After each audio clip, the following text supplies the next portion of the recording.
So we'll get started in a couple minutes here.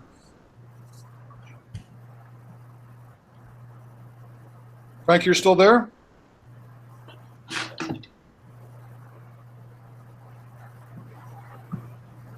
And Miro, this is being recorded now?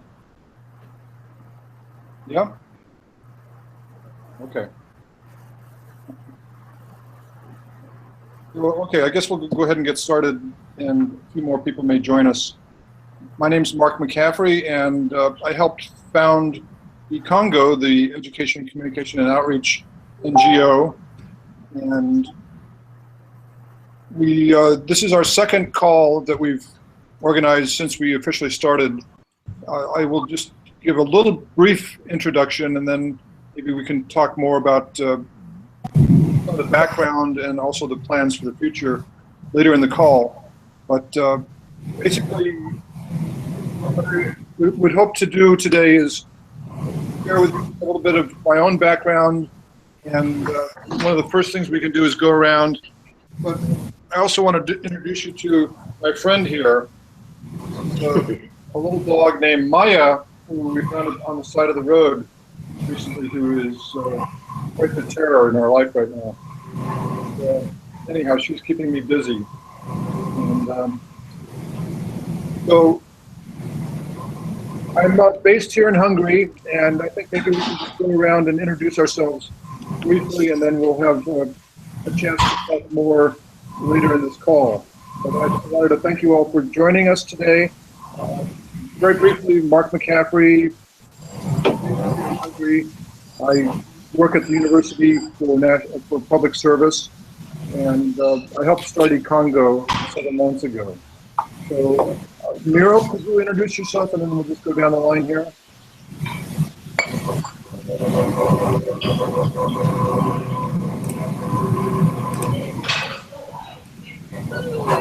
Miro, you're still muted.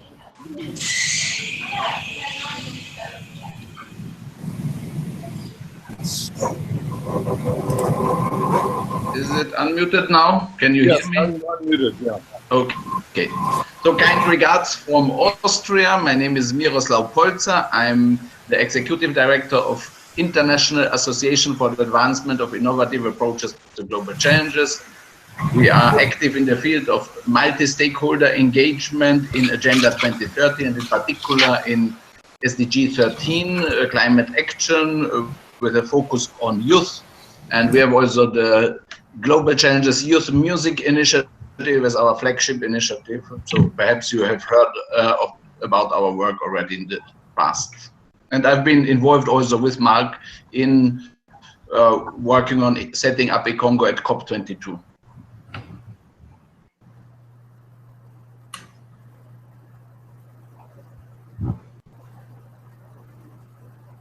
Mark, we cannot hear you.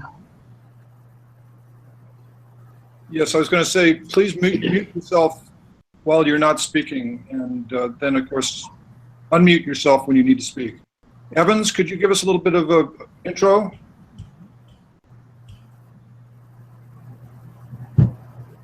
Yeah. Hello, everyone. Evans Tembo is my name.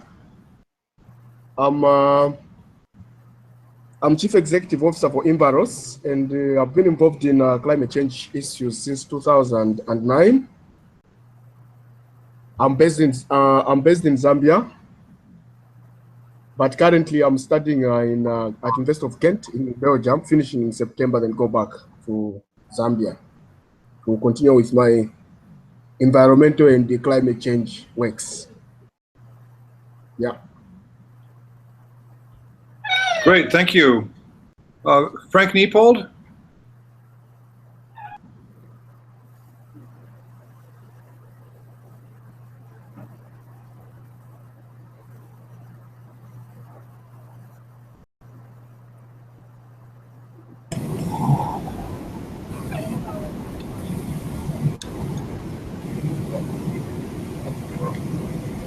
Is Frank muted? Yes.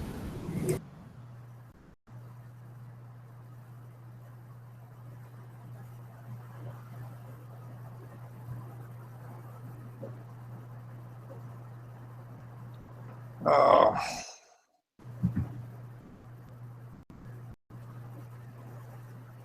okay. All right. Frank, we'll have to come back to you. John, can you give us a little introduction? Mark, was that to me? Oops.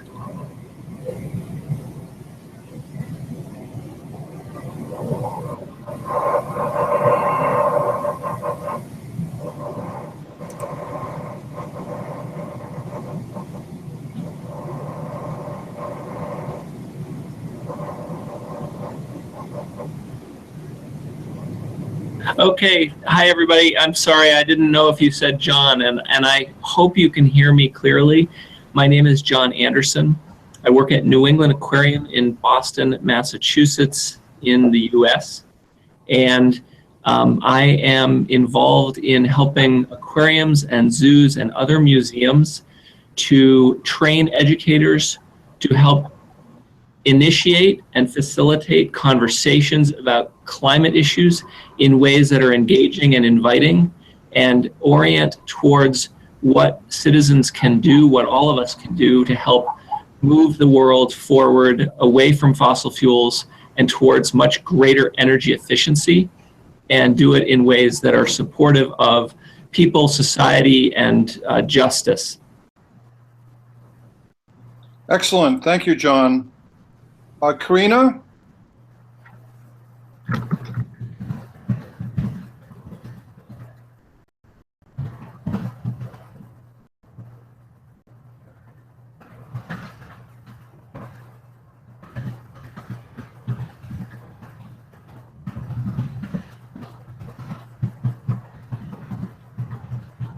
Karina doesn't have sound, so Mayan, can you give us a background? Sure. Hello, everyone. Good morning, or good morning to some of you. My name's Mayan Cohen, and I'm based in Brooklyn in New York City, and I work with the Alliance for Climate Education, which is a national nonprofit in the US. We work to educate young people on the science of climate change and the interconnected justice issues, and empower young people to take action. So really thrilled to join the call. It's my first time on the ECONGO call. Great. And we're also a part of the Clean Network. Excellent. Thank Thanks you. so much. Marcia. Can you hear me all right? Yes, okay, great. So I'm Marcia McKenzie. I'm a researcher in climate change and environmental education. I'm based in Canada at the University of Saskatchewan, where I direct the Sustainability Education Research Institute. And my work, have a large project looking at sustainability uptake in formal education, which is international in focus. And so one of the pieces of that is climate change. And so looking at research on climate change education and working with policymakers on how we're doing climate change education. And I was at the COP22 meeting in Marrakesh for the first time. And so excited to see more of an education focus. It's Great. too much to date. Thank Thanks. you very much. Thanks. Okay, and Sino? Hello, my name is Sinada. I live in Oslo, in Norway. I am a volunteer for World YMCA Resource Group on the Environment. Through the resource group, because we are the YMCA, of course, we want to try to influence more people in our organization about environmental issues. I attended COP22. That was my first COP. I attended one of the ECONGO meetings. And I'm also interested in seeing how using social media and using more specifically YouTube as a platform can reach out to more young people about climate change. Okay, super. And Frank, do you want to try again?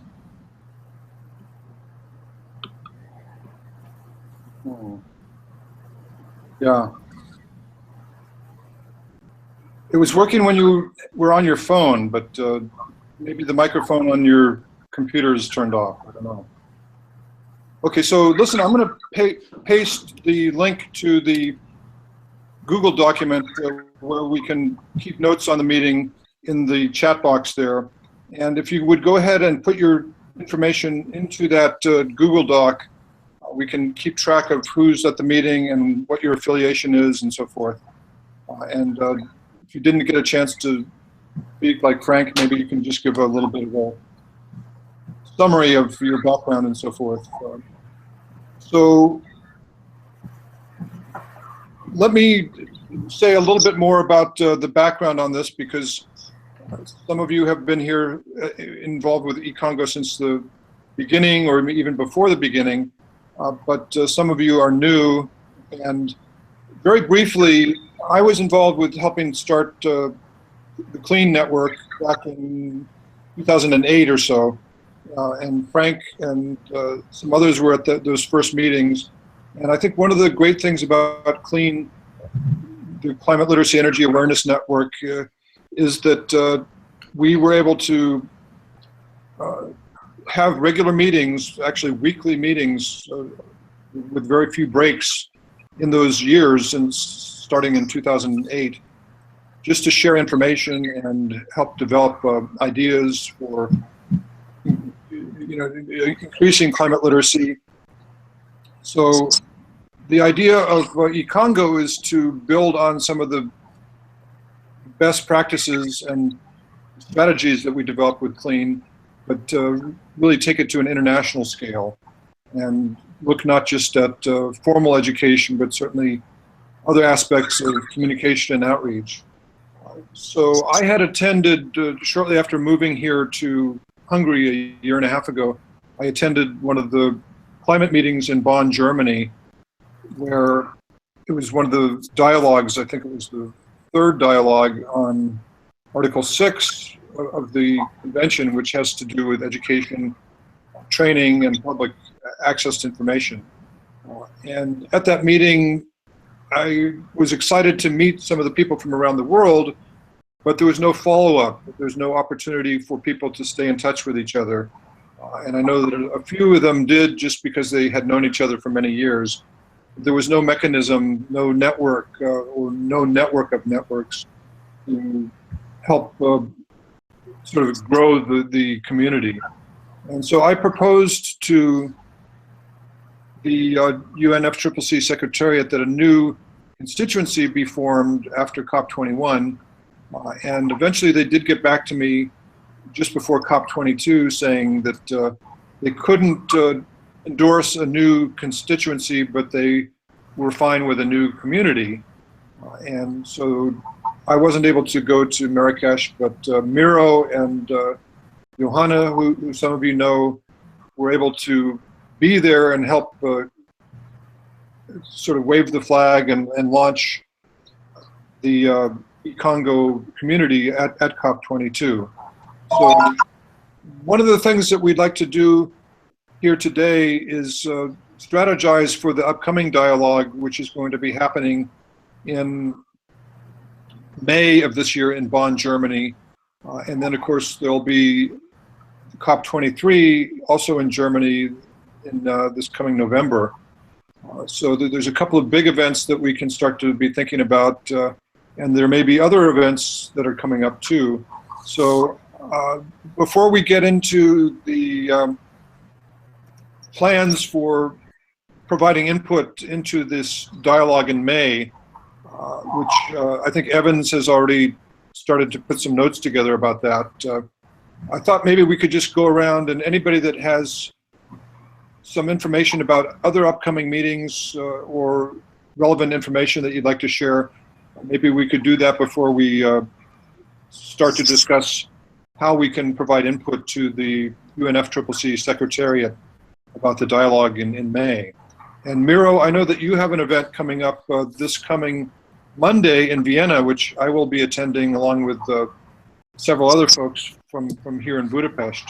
So maybe you could just start us off and tell us a little bit about this event, since it definitely has some overlap and potential synergies with the goals of ECONGO.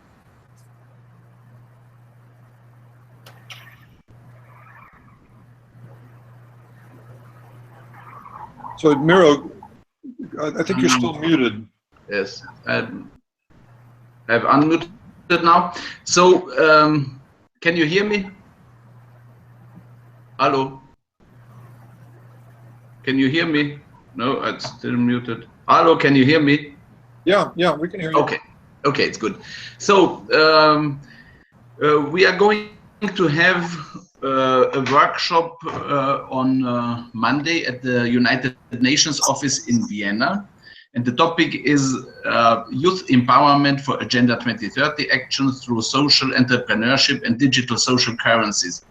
And the main challenge, the main problem that we want to address with this topic is that activities of youth and other stakeholders also from the ECONGO community related to sustainable development goals implementation are usually not well resourced.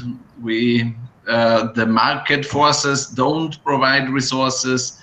The public sector is in a crisis. It does not really channel resources to this kind of activities. So we need to find new ways to finance multi-stakeholder engagement in climate action. And for this, the social entrepreneurship models are very well suited. And we will have their leading players from the social entrepreneurship community, Impact Hub, World Merit, Ashoka, and also the Austrian Development Agency, which is funding programs in this field. And then connect this also with the topic of digital social currencies, which is based on blockchain, so that really these new technologies help to document what people like members of ECONGO are doing for the global public good, and it helps also to operationalize the global public added value and the local public added value, and to make it a transferable asset, so that this CO2 reductions or so can be really documented in an unmanipulatable way, and then really channeled to funding pots like the Green Climate Fund in an aggregated manner. So it's a little bit complicated perhaps, but for us it's really the vision that this will help to solve systemic problems of under-resourcing of multi-stakeholder action for the SDGs and especially climate change. And we have started in Marrakesh with the youth constituency, the COP22 call for resources for youth climate action.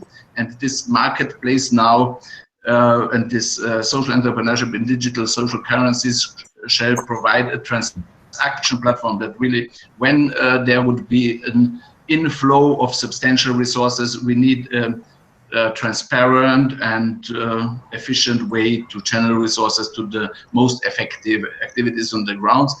And we will have in Vienna 110 participants. It's really amazing how good the response was. And with former Chancellor Werner Faymann, who is now Secretary General, Special Envoy on Youth Employment. And I will provide you now the link to our event, and then I will stop my introduction. But I'm very happy that Mark will be there with us, and if you have any questions, you are most welcome to connect with me also later.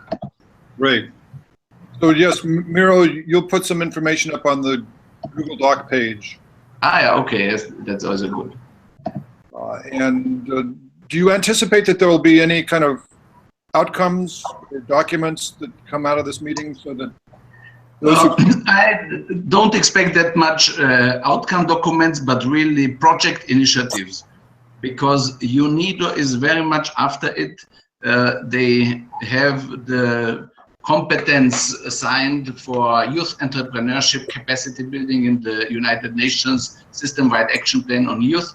And also from the Austrian side, there's big interest. There are high-level people coming from the Ministry of Foreign Affairs, from the Austrian Development Agency, and so we will try to operationalize these activities and really come up with project initiatives of a systemic nature, and we will see. And having you there will be certainly helpful to have this specific climate action and education, communication, and outreach covered as well.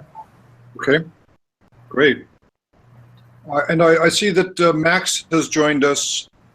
Max, can you tell us a little bit of your background, and also if you have any information about upcoming events or recent events that are relevant to the ECONGO work, maybe you could share that with us as well. Absolutely. Hi, everybody. Thanks for having me. So my name is Max Atkins. I'm the climate change expert at the Connect for Climate program of the World Bank. A lot of our work is around public engagement, communicating for climate action and climate solutions, and a subcomponent of that is obviously climate education. We are planning a relatively large project with Earth Day for the whole of this year around looking into the state of climate literacy and coming up with guidelines and a bit of a scoring board on how countries are performing around climate literacy. In particular, we're going to be doing something at our spring meetings. That's April 20th to 23rd here at the World Bank, as well as at the Earth Day. And we're talking to Earth Day Network about what kind of an activity we should be doing on the National Mall here in Washington, D.C.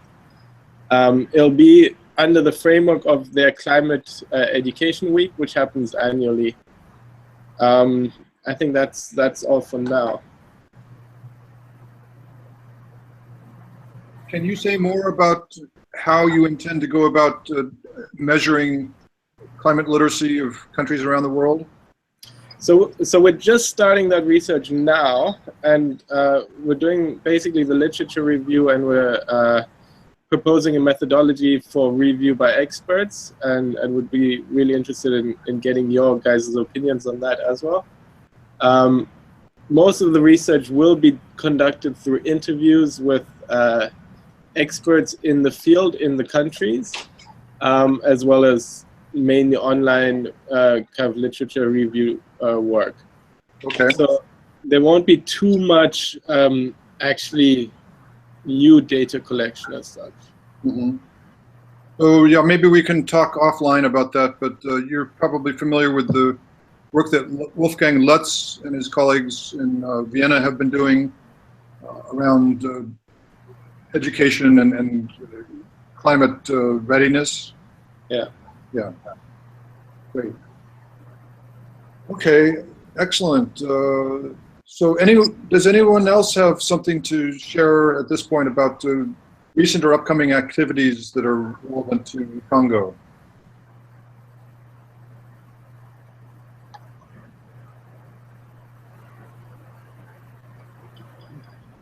So actually, maybe I could share something. Recently, well, right before the holidays, I was invited to a workshop at the Stockholm Resiliency Center, and it was focused on deep decarbonization by year 2050. And specifically, they were looking at potential social tipping points. And it was just a one-day workshop, but we're hoping to come up with a paper and some presentations out of that that would make some recommendations on whether it's possible, and if so, how is it possible that we could achieve the goals of the Paris Agreement of 2 degrees, or ideally less than 2 degrees of warming by deep decarbonization radically and rapidly.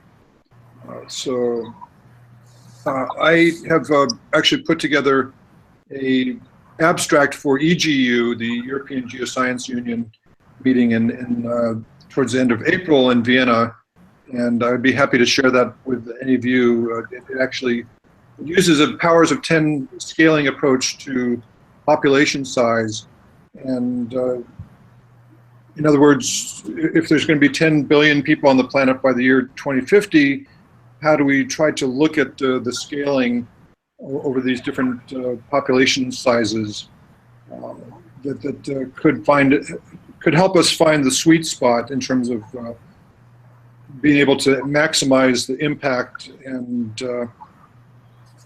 really tap people's ability to take action around climate change. But so it looks like has somebody else? No, I'm sorry. Somebody else was. I thought somebody else was joining us, but okay. So I think next, why don't we talk a bit about the upcoming dialogue for Article 6 of the convention, which has been renamed Action for Climate Empowerment. And the event itself is coming up in Bonn in this coming May. And Evans, I think you've put some ideas together, or you've started to think about some of the ways that we might submit comments. There is a deadline coming up on January 25th of this month for us to submit comments to the Secretariat Office around both the previous dialogue on Article 6 from last year and the plans for the upcoming Article 6 convention. I'm sorry, I've got this dog that's completely distracting me. I apologize. But Evans, can you give us a little background on your thoughts on this?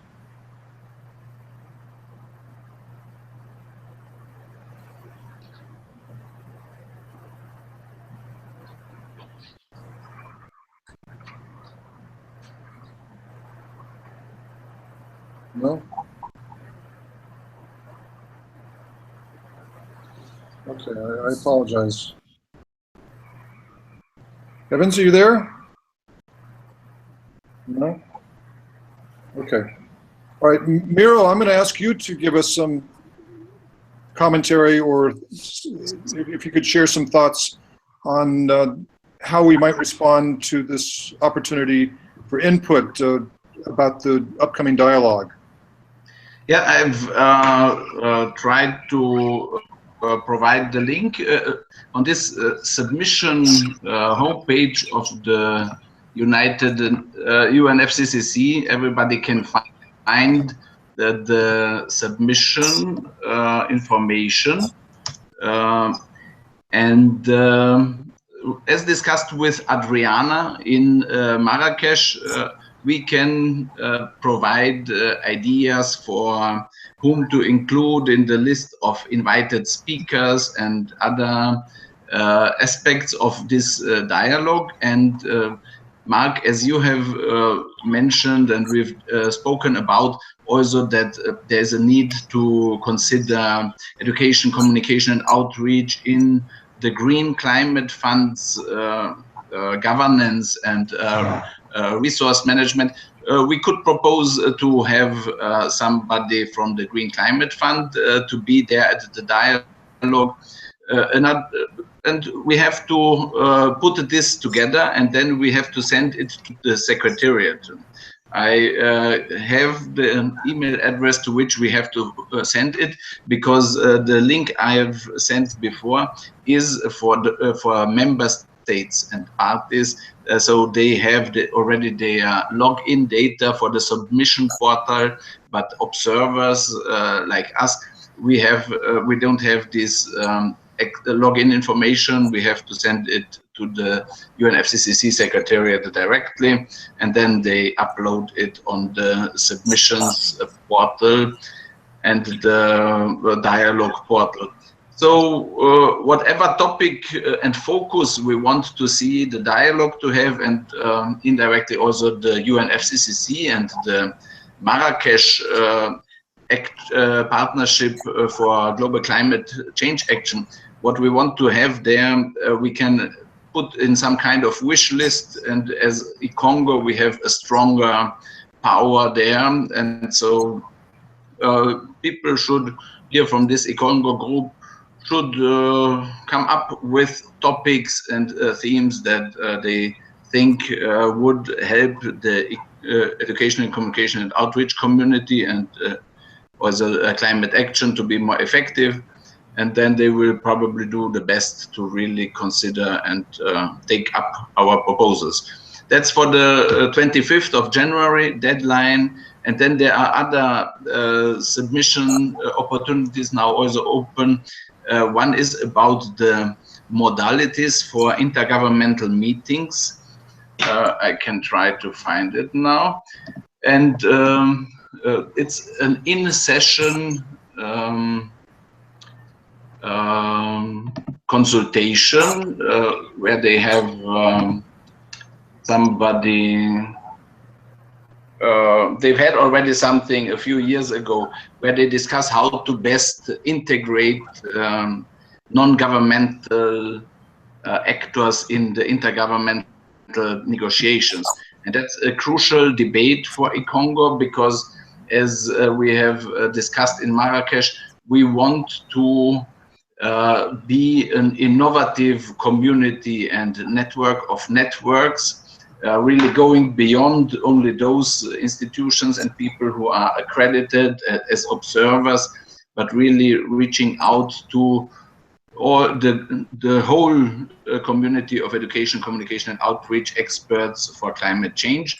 And we can pursue innovative technological solutions, innovative social innovations, but also ask the UNFCCC or propose to the UNFCCC new ways to interact with observers, but also with stakeholders outside the UNFCCC process, so that more knowledge, more expertise, more new ideas come in.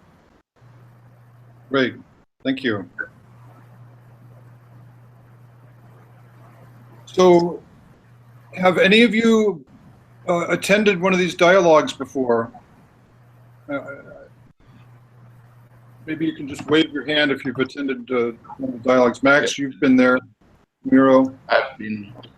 I think that there's an intention that they would like to also make these more available through Google Hangout and YouTube and so forth, to people who cannot necessarily get to Bonn when the meeting is happening, because they do want to sort of expand the reach of these dialogues. So there may be opportunities for those of you who don't intend to go to be able to participate, and so hopefully we'll be able to work with the ECONGO can work with the Secretariat to help facilitate that sort of thing. But so I see that we have Jen just recently joined us. Jen, can you introduce yourself and just give us a little bit of background about your interest in ECONGO and your involvement with climate education, communication, and outreach? Sure. Can you hear me? Yes. Okay, great. Sorry, I actually have been on the call, but I had some tech issues, so I've been listening in. My name's Jen Kretzer. I'm the Director of Programs at the Wild Center, which is a science museum in upstate New York. And we have a youth climate initiative that we've been working on for about 9 years, convening youth around climate change through youth climate summits and having them develop climate action plans to implement in their schools and communities. And we've been working with other sites around the country and also in Finland. And there'll be a youth climate summit in Sri Lanka this coming, actually next weekend, that we are participating in and helping to launch off the ground. I've been a member of the Clean Network, and I was at COP21 in the civil society space and worked with Frank and Mayan, and I know a few other people on the call. So hi, everybody. Great. Okay, so I think that in terms of the putting down our ideas about the input for the dialogue in Bonn coming up, does anybody have anything that they'd like to share or contribute at this stage? Otherwise, I was going to suggest that we can use the Google Doc for putting down ideas, and then we can synthesize them and find the appropriate way or ways to provide that information to the Secretary before the deadline. Evans, I see you're back on. Do you have some thoughts you'd like to share? Specifically about the input for the dialogue?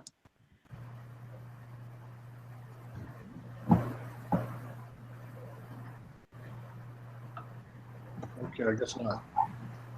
All right, so I apologize for the disjointed call today. I'm still trying to understand this newfangled technology myself, and I think it definitely has potential, but it's still a little rough around the edges, obviously. And ECONGO is also new and a little rough around the edges. I do think that we will be able, over time, to iron out some of these rough spots. I appreciate you all being on this call today, and I wondered if you also, since you are on the call, if you have some input on the Article 12 of the Paris Agreement. And I remember at COP22 some discussion we had on one of the calls, the ECONGO meetings, related to the fact that Article 12, which is about capacity building related to education and communication of the Paris Agreement, was a bit of an orphan. Do you have any thoughts or information on that? Maybe just to add, I had a bit of a discussion with Frank about this, and we just thought it was a bit of a shame that the wording didn't explicitly really emphasize education and communication as necessary tools to create the environment to implement, the ambitious climate policies and climate actions that we need. Mm-hmm. So it's very much, there's not enough wording in there to really encourage governments to take it as seriously as one should. Mm-hmm. So it might be good to add that to our submission to the UNFCCC. On the submission, it'll be interesting to really understand what they're asking for. I mean, would it be, do they have any sample questions that they want us to address? Or, I mean, from looking at their website, there's not much detail there, which is only the views on the guidance on cooperative approaches referred to in Article 6, Paragraph 2 of the Paris Agreement. So, Miro, if you have more information on what the format of the submission should look like, and what the opportunities are in terms of putting forward some valuable information, it'd be really good to see that. Yeah, so you have to look at the documents. I've shared in the chat bar the information regarding the submission, and there is FCCC/SBI/2016/L.15, paragraph 7, and there you find the legal basis for this consultation. Okay. And from looking at the whole document, you see what the policy context is and what the topics are. And it's also recommendable to have a look on the submission portal from previous consultations, because they are doing this every year. And usually it is then just a letter. You on your official letterhead, you write, this is the subject, and on behalf of whom this is being submitted, and then usually it's 1 page or so, or it could be even less. And the UNFCCC Secretariat, the Article 6 team, the Communication and Outreach team, is obliged and also happy to look all of this through and then putting together a report to the subsidiary body of implementation or any other UNFCCC body that is asking for this consultation. And in this report about the submissions, they then synthesize this in concrete programming for the dialogue and also for the intercession event at the SBI about engagement of non-governmental actors in intergovernmental meetings. Okay, great. Yes, so I did submit some comments last year under the Earth Child Institute, which is one of the official observer organizations, NGOs. And I actually had some fairly, I tried to be constructive, but I was offering some critique on how I thought there were a lot of missed opportunities, both at the dialogue and then especially in the follow-up. They bring people together in these dialogues, and there's little breakout groups and keynote talks and presentations and so forth. But it only reaches that handful of people that are able to go to Bonn. There's also, from what I've seen, very little activity. There's many countries have focal points for the education and other aspects of the original Article 6 of the Convention, but not much has been happening, with a few exceptions. There are clearly some countries that are doing great work, but many countries are not doing much at all. And some of the focal points are just completely inactive. And so some of my comments were constructive but critical. And I think if we feel there are some missed opportunities or things that could be improved, we shouldn't be shy about offering critique about that. But obviously, the more positive we are and the more proactive, I think the more likely it'll be accepted. And, Mark, could you lead on this this effort to put something together before 25th of January? Harriet also said that she would be ready to volunteer for this task, but we need to assign somebody the role as a leader here so that we really have a submission. So you say Harriet wanted to be involved? Yes, yeah. From the UK. Yeah, no, I'd like to have some, I have a few ideas, but it would be great if other people could also contribute, and either we merge our ideas together or we could potentially submit them separately. Is there anybody else who would like to be involved in this? So I would say that Mark, you lead and coordinate with anybody who would. That's fine. I know that Evans had expressed some interest, and yes, he's been in and out of this call today, but I'll offline I will be in touch with him to see if we can put our heads together. I'll make a comment. I'd be interested in that. I'm actually having trouble accessing it though, and I don't know if anyone can provide help with that. But do you need to access like yes, username? And do you know how to get that? Yeah. Well, you have to have an observer status that right. gives you the password to be able to get into the gateway. Okay. And that basically allows you to officially submit a comment. But I think that what we can do at this stage is simply draft ideas about how the upcoming dialogue can best be maximized in terms of the opportunity there.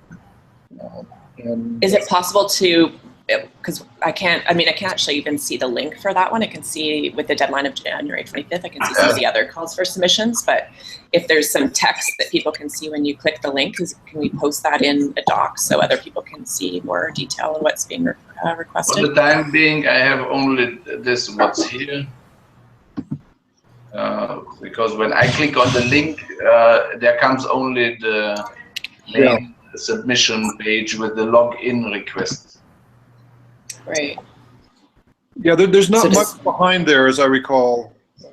it's really more just the intranet for the people that have access behind the scenes.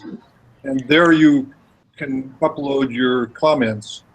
So in a way, it's not very helpful to be able to get behind the firewall there. But what we can do is send you the link to the website about the upcoming dialogue so that you have a better sense of what's planned. Miro, is there a site about the upcoming? Yes, it's the submission. I think I've sent it already above. No, that's not the right one. Wait a minute. It's this general UNFCCC submission homepage. There you find all the consultations. Well, it's not the consultations. It's the description of the dialogues I was looking for. I saw the description of the dialogues.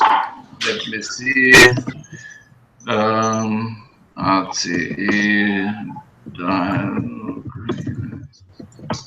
Perhaps I can find it quickly.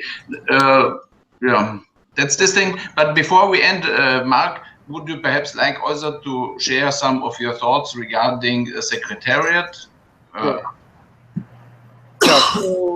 Or for the next time? No, I'd be happy to just share a little bit about some of our thoughts and plans for where do we go from here. I think that the model of ECONGO was based on the constituencies that already exist. There's 9 official constituencies for the UNFCCC, and quite a few of them started early on, after the Framework Convention was signed in the early 90s. So there was one called Bingo, which is business and industry NGOs. There's another one called Ringo, the Research Institute NGOs. And then there's a couple that are more recent that are focused on youth, like Youngo, who started more recently. And there's one on gender issues also. So we started ECONGO sort of in the spirit of the other constituencies, and then we're told, well, they aren't going to add any new constituencies, but we can be a community. So in a way, we have the best of both worlds. So we're not constrained to follow the exact guidelines of what a constituency can and can't do, but we're still officially recognized by the UNFCCC structure in the Secretariat. So our thought is to apply for some funding to establish an ECONGO Secretariat office. Many of the existing constituencies have some kind of a coordinator, or oftentimes it's a secretariat, but it's a virtual one. It may not be an official headquarters. It's often based at a university, for instance. Somebody maybe gets a little bit of support to help coordinate things. For instance, for Ringo, there's several different people that help keep Ringo going. And so we've actually just recently submitted a letter of intent to the KR Foundation, which is based in Copenhagen, and they fund climate change related efforts. And so we are requesting funding from them to establish a ECONGO Secretariat office, which would be a virtual office that would allow a couple of us some funding so that we don't do this just purely out of the goodness of our heart, that we have some support to continue these efforts. Because I think right now we are doing this as volunteers, which is great up to a certain point, but we have no travel funds to speak of, and it's sometimes better to have at least a little bit of money to help keep things moving forward. So I think that there is just enormous potential for ECONGO as a sort of network of networks, and you are all part of your own networks. And one of the things we talked about on the last meeting was the idea of starting to map out the connections between these different groups. And obviously, many of you are in the US, but I think in many cases you also have connections to other groups around the world. So maybe we can be thinking about how your efforts tie into the big picture, and also what are some of the sort of leverage points where we can really maximize our efforts. And one of the models for effective collaboration in the United States is the collective impact model, which talks about how groups come together around a shared vision, and then they have mutually reinforcing activities, constant communication, and there's a supporting backbone that can help keep things moving forward. So I think this ECONGO Secretariat concept is based on this collective impact idea of a supporting backbone. You know, just as Clean has had supporting backbone to help bring together these network of networks in the United States, we're hoping that ECONGO can do something similar at an international scale. You know, supporting the efforts of the UNFCCC and all the other United Nations organizations around that, but also going beyond normal United Nations ecosystem, so that we can hopefully go, go well beyond the usual suspects, so to speak. So, does anybody else have anything you'd like to add before we wrap this up here today?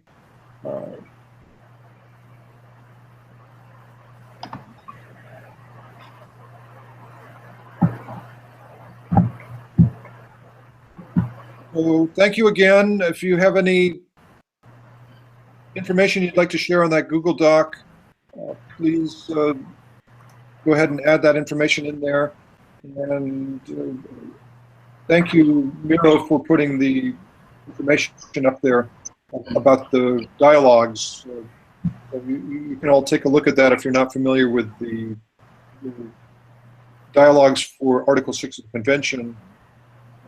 And also there's some information about the Doha Work Program, which was established at COP18. And for those of you not familiar with the Doha Work Program, it was an effort to try to revitalize these original goals in the Framework Convention around the importance of public engagement, and especially the public involvement in developing adequate responses to climate change. So please take a look at that if you get a chance. So again, thank you very much. And Jen, thank you for putting that information about the collective impact up there. So have a great week, and look forward to crossing paths with you in the future. Thank you very much. Thank you, Thank you, Mark. Bye-bye. Thanks, Mark. And Thanks, everybody. stay connected via Facebook. Okay. Yes, thank you so much. Goodbye. Thank you. Have a great week. Bye. Bye-bye. Bye. Well.